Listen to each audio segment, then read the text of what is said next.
சின்ன சின்ன விஷயங்கள் இருக்குது.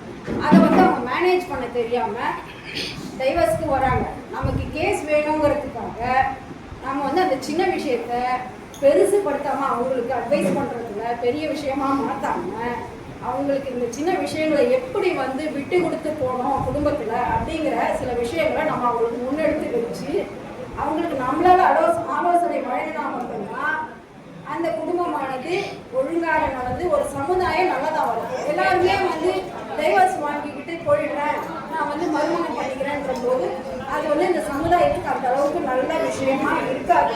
என்ன பொறுத்தவரைக்கும் நான் சொல்றேன், மீடியேஷன்றது தவிர்த்து சொல்றேன். சாதாரண இப்போ நம்ம பிள்ளைங்களாம் நம்ம வளர்க்குறோம், பெண் பிள்ளைகளாம் வளர்க்குறோம். பெண் பிள்ளைகளாம் வளர்க்கும் போது இன்னைக்கு காலகட்டத்தில் அந்த குழந்தைங்களுக்கு சமைக்க தெரியாது, கூட வேலை செய்ய தெரியல, எப்படி துணியை அழிஞ்சுக்கணும், நம்ம உடலை எப்படி நம்ம வந்து பாதுகாத்து மூடி வரணும் அப்படிங்கிறது தெரியல.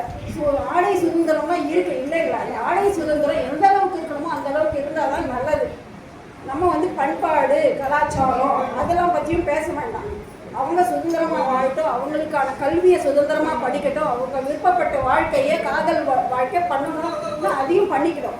அதில் நம்ம எந்த வித ஒரு தடையாகவும் இருக்க வேண்டாம். ஆனால் அதே சமயம் இந்த சின்ன சின்ன விஷயங்களுக்காக சண்டை போடுறதெல்லாம் நாம் வந்து இதெல்லாம் செய்யக்கூடாது அப்படிங்கிறத கட்டாயமாக சொல்கிறோம். நம்ம அப்பா அம்மா வீட்டில் பிறந்த உடனே நம்ம அப்பாலாம் வந்து நம்மளுக்கு ஒரு நல்ல சப்போர்ட்டிவாக சுதந்திரமாக வாழ்ந்தோம். ஆஃப்டர் மேரேஜுக்கு அப்புறம் நீங்கள் பார்த்தீங்கன்னா நிறைய ஸ்ட்ரகிள் பண்ணுவோம். ஏன்னா அவங்கள புரிஞ்சுக்க முடியாது, நம்மளுடைய கணவர்களை எடுத்த உடனே புரிஞ்சுக்க முடியாது. காதல் திருமணம் செய்தாலும் சரி, அரேஞ்சு மேரேஜ் செய்தாலும் சரி புரிஞ்சுக்க முடியாது. அந்த ஸ்ட்ரகிள் போகும்போது அது பல வருடங்கள் எடுக்கும். அதுலேருந்து வெளியே வர இந்த மாதிரிலாம் இருக்கோங்கிறத நம்ம வருங்கால பெண் பிள்ளைகளுக்கும் சொல்லித்தரணும், வரும் வழக்காடிகளுக்கும் சொல்லித்தரணும் அப்படிங்கிறது என்னுடைய கருத்து.